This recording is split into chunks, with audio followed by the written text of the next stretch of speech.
My standard disclaimer is that the only guarantee of safety is an early evacuation. But most of you know my philosophy, which is hope for the best, prepare for the worst. And so I focus on these calls a lot on what the worst case scenarios are and how we can improve our odds of survival. And that's one of the things that we're talking about tonight. So really it's about suiting up, gearing up, and survive. We'll cover in some detail the gear that could potentially help you save your life. This follows in a series of Zoom calls that we've done regarding evacuation, as well as the shelter in place deep dive we did on shelter in place, what to do if you're trapped in your car, and talked a lot about if you were prepared to stay and defend. So the gear that we're going to cover tonight applies to all these different scenarios. And as I mentioned on the left here, the YouTube channel, which is new, really appreciate everyone jumping in. We've had quite a few views and subscribers. And so the more we learn as neighbors, then the better prepared we will all be, and we can help each other and certainly help our families. In those previous calls, when we talked about shelter in place and we talked about evacuation, I think the aha is that there's two things. One is there's a lot of science and data points that support the survivability of different options. And then the other piece was that evacuation itself is super complex. And so what we recognized is that even though we all want to be able to evacuate straight line from UBET down to 174, there's a lot of scenarios in our 9-mile one-way in, one-way out road where we could not be able to evacuate. So what we've been encouraging everyone to do is create plans A, B, and C, and even D. And the gear that goes along with each of those plans is different. So if you wanted to and did not catch those previous sessions that took a deep dive into the various scenarios, please feel free to go to the UBET Firewise YouTube channel and take a listen on those. Lots of good information. So for this evening's purposes, it's pretty, this is kind of a high level. We're going to do a deep dive on a number of these topics.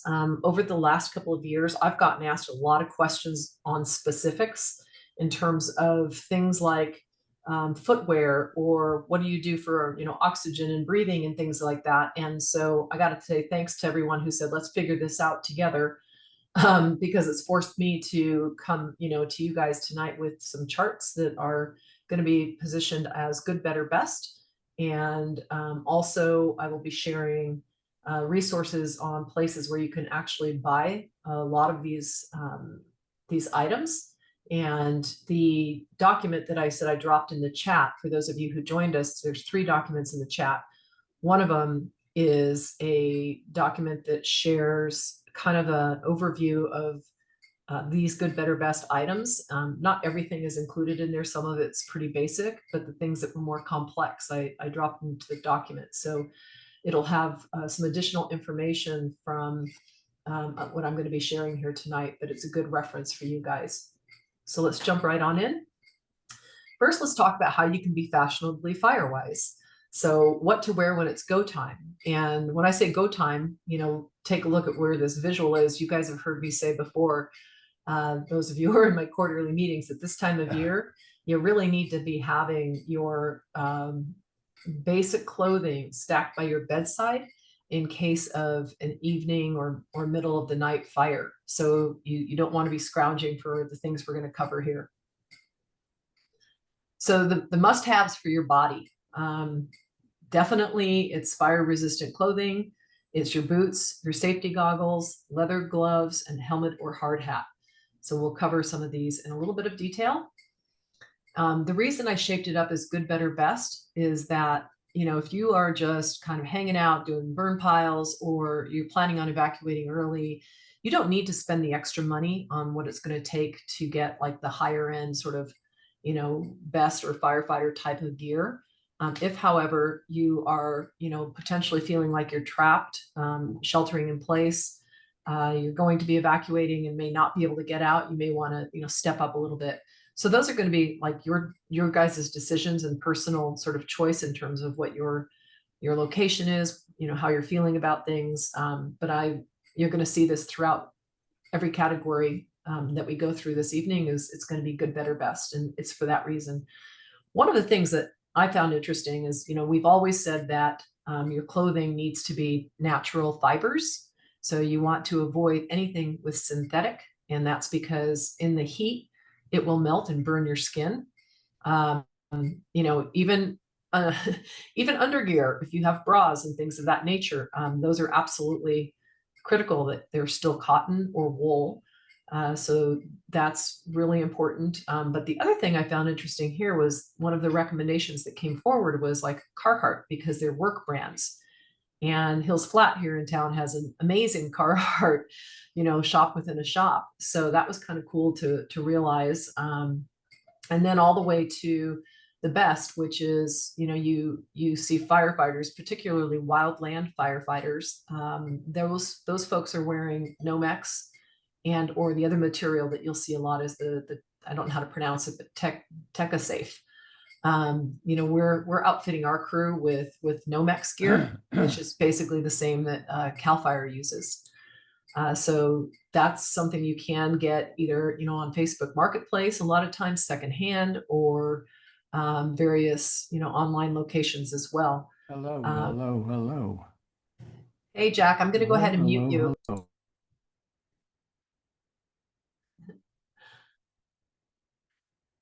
So moving right along, boots was another one that I found interesting, because I don't necessarily feel like I had a good handle on which boots do qualify for heat resistance and which don't. And I've had, quite a few prescribed fires on my property, and I've always wondered, like, wow, my feet are getting hot, and the guys that are the burn bosses are just sort of standing in it, and they seem to be just fine.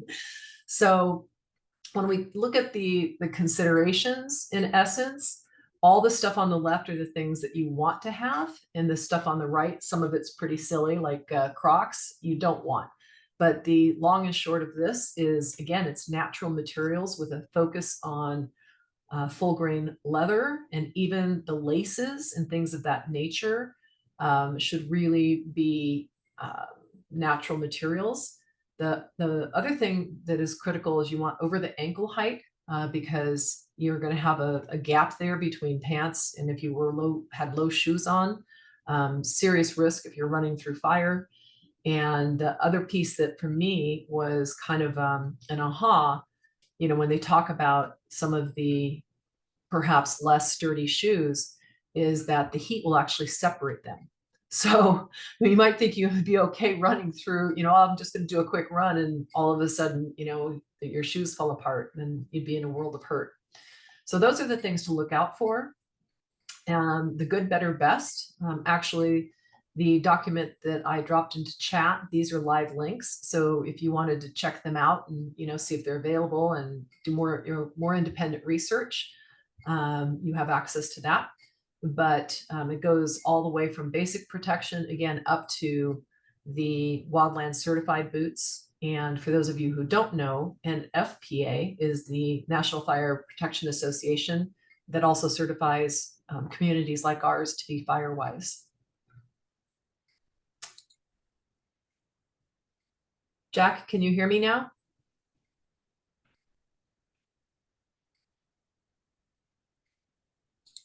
Rick, can you hear me? I just got a message that somebody can't hear me. No, I can hear you fine. Yes, I can hear you. Okay, thank you. Right. Okay, well, I'll go back to it then. Sorry, I just saw the chat message. Okay, so I do want to put another disclaimer out there. I don't have any personal knowledge of these products and brands. This is just all through research. So if anybody on the call at any time feels they have something to share with any of these categories, I do tend to run on a bit. So please, take yourself off mute and add to the conversation if there's something that you feel like you'd like to contribute. Moving forward. So goggles. Some of you have heard me tell this story before, where the first prescribed fire I had on my property, I actually walked through the smoke just to get a sense of, you know, how my body would react. And I found that I could not keep my eyes open for not even 3 seconds. I went 101, 102, and then my eyes just shut. I do have dry eyes, very sensitive. And so it kind of blew me away, though. I thought, you know, maybe I get 10 minutes out of it or something like that. So I've had goggles as the first thing to grab, back to that clothing pile by my bed. I keep a hood and goggles and a mask on top of the clothes, because in the worst case scenario, if I have to run out, then I know at least I can keep my eyes open and see where I'm going. But some of the considerations, when we talk about good, better, best with the goggles, are things like the different protection levels. Some have better seal than others. The anti-fog. You know, one of the things that you'll find in a fire, whether it's prescribed fire or wildfire, is it's really hot. And so, you know, we're going to sweat because we're also putting on all this protective gear. So you have to be thinking about, you know, if you're wearing any kind of a face mask or goggles, that they're definitely going to, you know, get wet. So you want to be thinking about getting better ones if you're going to be in fire situations. All right, we're going to gear now. So before I switch gears, anyone want to ask anything or add anything to the clothing and what to wear component? Because I went through just a couple of the key items pretty quickly. And if you do, just go ahead and unmute yourself and let me know. Hey, Okay. Kristen. Sorry, Yeah. it's Sue Staker over on Fawn Hill. Hey, Sue. Hey, you said you dropped these links to these documents in the chat. I don't see it. Does everyone else? Am I doing something wrong? I dropped them before people, not everyone had been in the chat at the time. Can someone verify that you did get them? There were 3 different documents. I'm looking at them right now from my side. This is Rick. Yes, they were all there. Okay. I must have joined too late. I'm sure. I will make sure to put them in at the end, once I get out of my full screen sharing. So I will add them again at the end. Yeah, Thank you so much. Yeah, because I don't see where they're at either exactly. This is Laura Beck. You know, I'm starting to recognize your voice, Laura. Welcome. It's pretty recognizable. Yeah, so Okay. so I do, like I said, I did drop them in, and I apologize. I am relatively new to the Zoom hosting, so I don't know the technical pieces of if it, you know, what happened. So thank you for pointing that out. And like I said, I'll put them in at the end. Okay, so moving along to just, you know, not just what you wear, but what you need to carry. And this is the one that's really kind of interesting because I've done my research, as I said, and have a couple new things that I've added to my gear this year. The one that we know, and I start with this, and cannot believe how many uses there is for a wool blanket. So we'll talk briefly about that. We're going to do a deep dive on respirators, flashlights, or headlamps. I recommend both, frankly, I have both in my kit, but the headlamp is the one I have, you know, for my, you know, PPE, because that obviously makes it hands-free. And the other scenario that you have to be prepared for is dark, right? So it's the middle of the night, or if it's dark and your hands are going to be busy for sure. On my person, my handheld radio, that's attached to my body. Last thing I want to be is not knowing what's going on. And so I suggest you guys find a way to strap that in, whether a harness or some form or fashion. And also the best practice for that is make sure you've locked in the channels. So practice with the lock button on your radio so that it's not just banging around in your pocket and changing channels, or opening and having a transmission and blocking the line for everybody else. Obviously, I'm not going to cover emergency water and snacks, but you probably want to have something on your person as well. And then attached to your body, a whistle or signal device. That's another key one that I won't be covering tonight because it's pretty straightforward, but definitely something you need to have with you.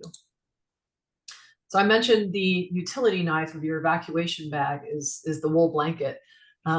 They are everywhere for me at this point. I have them in all my different scenarios for my go bags. But the fact is, it can be used for shelter because 100% wool is naturally fire resistant. So if you have to run from point A to point B and you put it over your head, it is something that can protect you at an additional layer. If you, worst case, have to run through a fire, you can use that as well. I actually just bought a cloak, a fire resistant cloak that I will be keeping in my vehicle because that's the worst place to be trapped. If you are, in an outdoor scenario and you have to protect your airways, because breathing is one of the main things that's at risk. The fire, the toxins, the superheated airs can just rip your lungs apart. So the blanket is something you can put over your head and create an air pocket or a bubble and help create a little bit of space to hopefully get some better air. And then that's the same thing in the water too. We don't recommend, you saw the list that the least survivable based on data, the least survivable place to be is in the water. But if you do have to go to Rollins Lake and jump on in, you want a wool blanket to create that bubble over your head, and you want to wet that blanket in order to cool that air as you're breathing through it. In a vehicle, this is a place where you definitely want to keep a wool blanket is in your vehicle, because if you are trapped or if you're in a zone of last resort and you have to pull your vehicle over, you want to get low to the ground and put that wool blanket over you, again, to protect from some of that heat, but also to give yourself a little bit of breathing space. The things that you got to, kind of do as a lookout is when you shop for them, they advertise, like on Amazon, you'll always see wool blankets, but when you dive into it, it'll be 60 or 80% wool and the rest is synthetic. So you want to make sure that you're getting 100% wools, just like the clothing. And then the thicker the blanket is, the more protection it will offer. So I have a couple in varieties. New for me this year on the picture. So you've got your wool blanket. On the left side, the orange is actually a welding blanket. And I'm going to spend some time on that. And the far right is an example of a fire shelter. So that's what the firefighters carry with them, are fire shelters. That obviously is the best in terms of personal protection, but most of us don't have those with us or access to them. They are available for sale to the public, but they're pricey. I think the prices may have come down, but I think you might be able to get some between $300 and $500, but the ones I've seen that are high end are about $1,500. So that's, again, professional firefighting equipment. So when I mentioned the welding blankets, and I wanted to spend some time on that because it was new for me this year, and everyone I've talked to over the shelter in place calls and stuff like that have been saying, wow, it never crossed my mind either.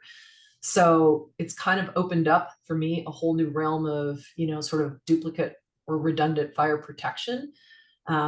They're super, heat resistant, and they do come in degrees. I got 2 this year, and I will be bringing them out tomorrow to the go bag pop-up that we're doing. And I can't believe how heavy they are.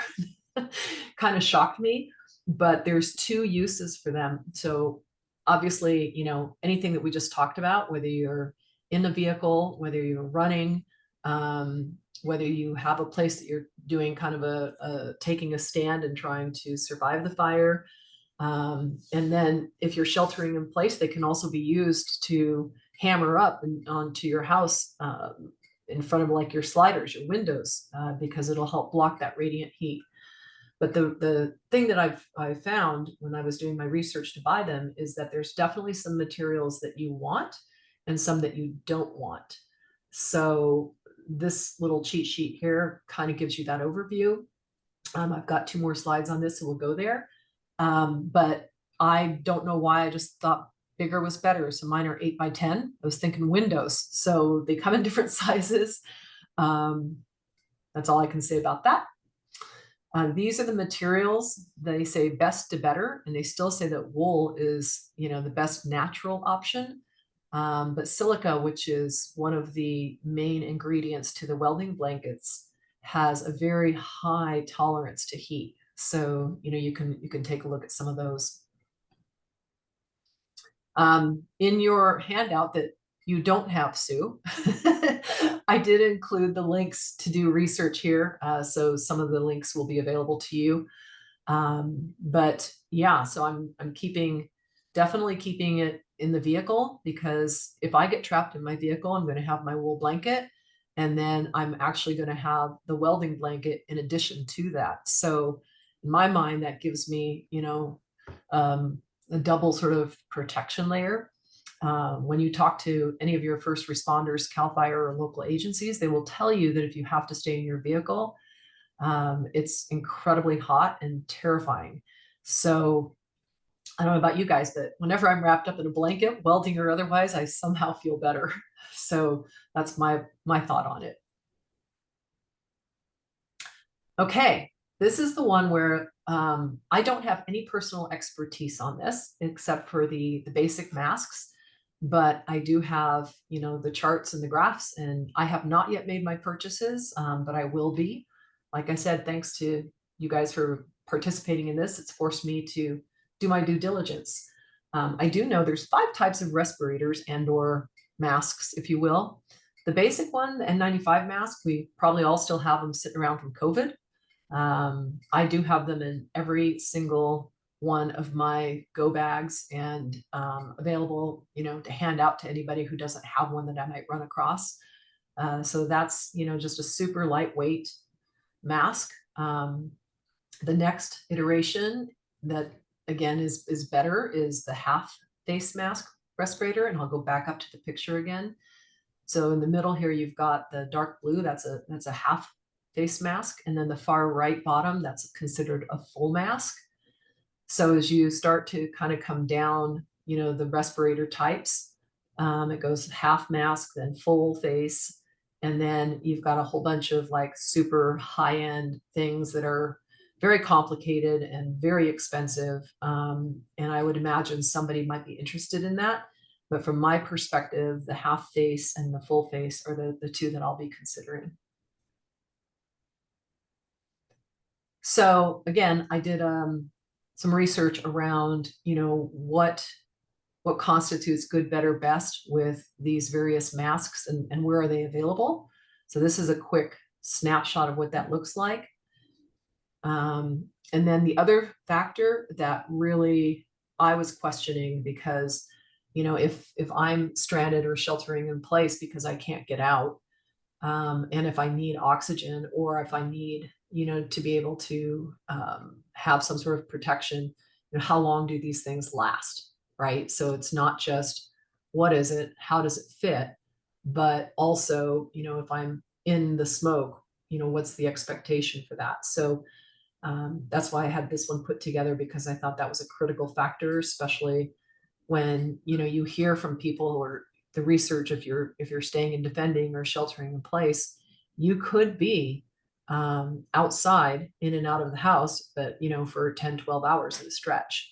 So that's something to think about.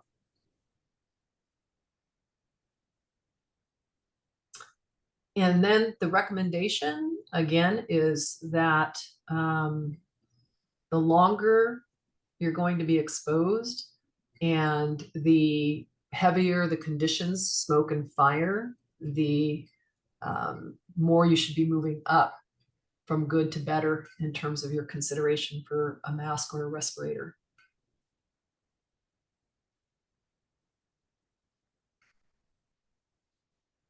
And this is the clickable chart that I believe is in that document as well. As I said, I haven't made a buying decision. This isn't my forte. And it also stymies me a little bit, because when they talk about these, fit is one of the most important things. And I'm like, well, how am I going to know if it's not going to fit if it's, online? So if anybody has any insights around that, I should welcome that, because I know some of you guys have already purchased masks. And again, if you look down at the bottom category here, one of the fit considerations is men who have beards. So the face hair, does not create a good seal. So you have to be thinking about that too. This was just a checklist. I had to kind of step back, not unlike the welding blankets, making sure that you have, when you go back and you think you're going to buy one and which one you're going to buy, it's like back up to make sure that you're getting all the stuff that you need. I also like the considerations, right? So, if you're running around trying to put out embers, you might not get the maximum hours out of it. And so if the window is 6 to 8 hours, you might only get the 6. If you're stationary, you probably will get more. All right, so in general terms, for anything, you guys can, obviously do your research and find it wherever you like, but here's some great starting places. And I have shopped at Supply Cache many times over the last few years. I've bought, I monitor the clearance sales, and that's where I got my Wildland jacket, for our prescribed fires and things like that. Amazon, I stocked up on a lot of stuff during Prime Day. So that's another place to check out. And then there's a lot of specialty sources, all over the place. Switching gears, this is the these 5 go bags that I have put together. And when we're talking about PPE, different elements of what we just covered go in different go bags. So the primary ones that you're going to be looking at is your personal go bag, which sits by your house. Grab it, put it in your car.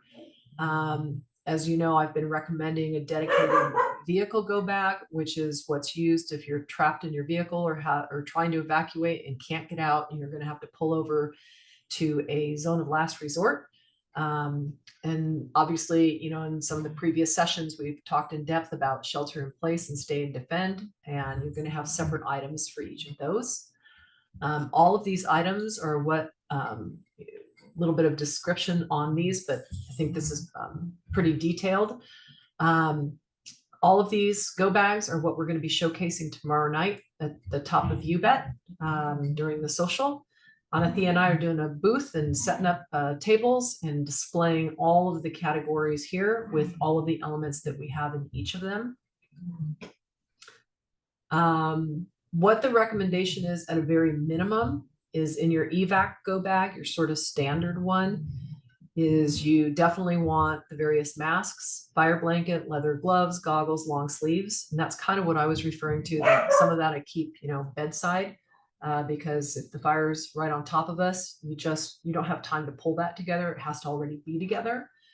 For property defense, you want fire resistant long sleeve and pants, helmet, hard hat, because embers are what we're fighting against for the most part. And one of the most vulnerable places on a person in an ember storm is the back of the neck.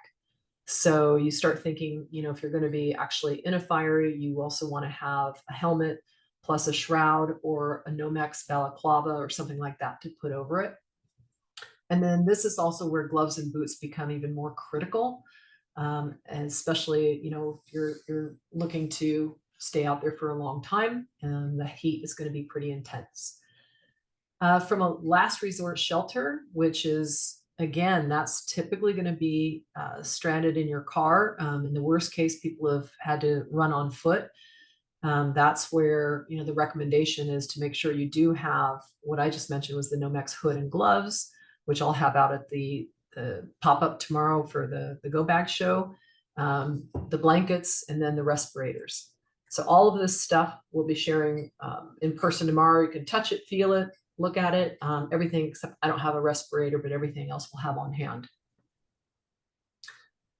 This is something that I'm just sharing here because I did drop this in the chat. I shared this at our previous Zooms, but my recommendation, and the reason I'm sending it to you guys, is that you guys print it out, probably keep it in your glove box.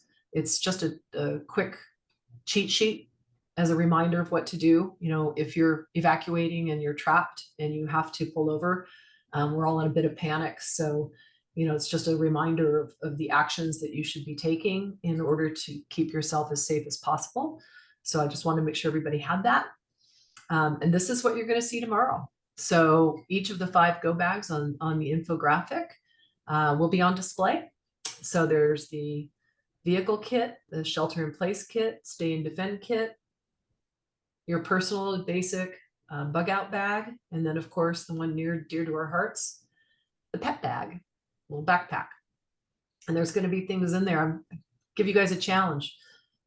Show me something that I don't already have in a go bag, and I'll give you a prize. Bring your own go bags. So that's the reminder on our go bags. Tomorrow night at the top of You Bet. Bless you. So we knew this one was going to be pretty quick. I just wanted to share, what we've been doing on Zoom so far. So it's the You Bet Wildfire smoke sensors, which we know have been working, the shelter in place, the evacuation in depth, and then tonight, the PPE. We have 2 more that we have scheduled, not scheduled, but are on the radar. The first is going to be about situational awareness and a bit of a deep dive on all the tools that we use to make sure that we have up-to-date information on fires, whether it's watch duty, flight radar, things of that nature. And then Anathea is putting together one with NRCS, which is the organization that does some grant funding for large-scale land clearing. And again, if you guys have ideas and would be interested in having me set up a Zoom and collaborating with me on something, just let me know. I'm starting to figure this out. And it's a great way to, share information that folks who might be working or otherwise can't make a meeting, we can get more neighbors on board. And that's really the key thing here is, like I said earlier, the more we share, the more we learn, the better prepared we will be. So you guys, your actions, still have time to prep like you mean it, across your home, your driveway, your road, your car. My car is what I'm working on right now in preparation for tomorrow. I'm getting my trunk kit all stocked up. But in general, you guys need to be, looking at what your plans are, make your go bags, drive You Bet roads. I'm really, really thrilled that after our last call last week with evacuation, a lot of people contacted me having gone up to Red Dog or, taken roads to check out if there's a gate at the end and doing things that they have not done before. So that's so critical. We always talk a little bit about, visualizing what it will be like, because it's not going to be pretty. And so you don't want to be out on those roads for the first time when there's a lot of smoke and embers. So you need to do that. And that's where you need to do your drilling and all of that good stuff. So before I go there, I see we've got a couple people on that. Let me see. Anybody got their hand raised? I don't see anybody having their hand raised. Couple people off mute. Anyone want to comment? I ran through that stuff very quickly. Any questions, comments? See people, couple. I'm going to call on you guys that don't have you're not muted, because I think that means you want to say something. Glenn, you're the only one I'm seeing right now that's not muted. Anything you want to add? Jack, you're not muted. Anything you want to add? Can you hear me? Yes, hear you just fine. All right, let me see if I can go back to the files. Right now I'm going there as we sit here, so just give me a moment. There's the first one. I haven't seen any information on hats, which is something I haven't been able to find yet. So hang on, I'm clicking here. So the recommendation that I'm aware of is, at a minimum, you want a cotton baseball cap, but cotton, like sort of sun hat, not a nylon one, with a wide brim would be better. And then best would be an actual firefighter helmet. Yeah, I've been trying to find a firefighter helmet. Or a hard hat. I have one more document. I saw a picture of earlier of shroud that you put over your head to Yes. cover your neck and stuff, and I haven't been able to find any of those anywhere. So yeah, so that's what I said I will bring tomorrow, Jack. If you're around, stop by. Anthea and I will have that on display. The one I use is a balaclava. So wintertime, you think about going skiing and it's really cold and it goes over your head and you've got an opening for your eyes where your goggles go and it goes down the back of your neck. The ones I have are lightweight and they're made out of Nomex, which is the fire resistant material. And I got that on Supply Cache. I have a Nomex flight suit that I just got that is absolutely fabulous, which I will be wearing tomorrow. Awesome. And I can't wait to see it. We're going to get pictures. And yeah, and also I have a full face respirator that Anna found. She hasn't gotten hers yet, but mine showed up a couple of days ago, and I'll bring that as well. Oh, I really appreciate that. Okay, so I just resent the documents on chat. Can you guys verify if you have received them? I can see them in the chat. Looks good, Kristen. Thanks. Okay. Yeah, so let me see if there's the Wildfire PPE checklist. That's a PDF. I want to make sure that one came through.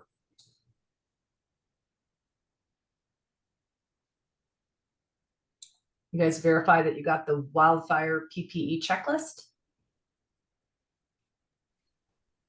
So what I got, I only see one of them, and that's the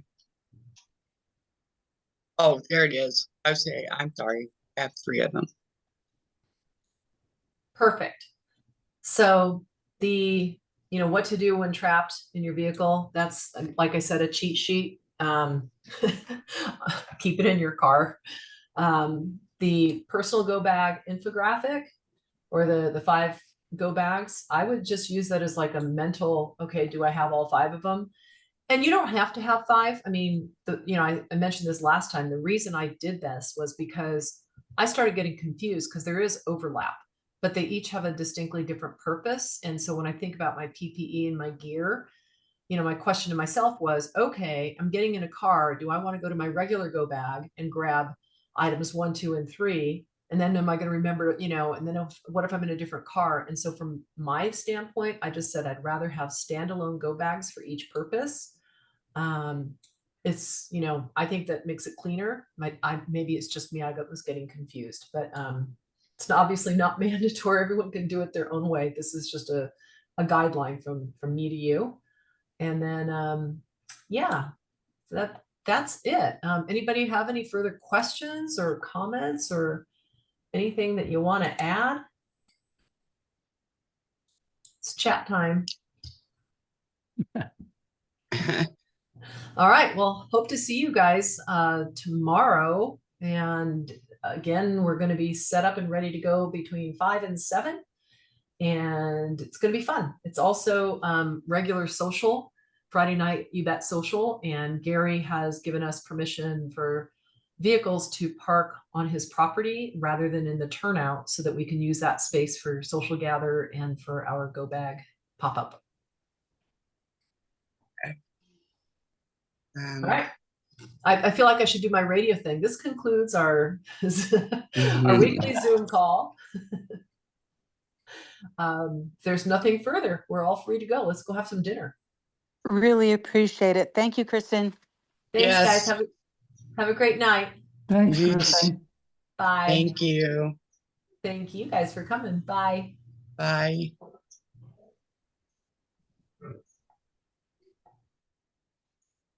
Let's see.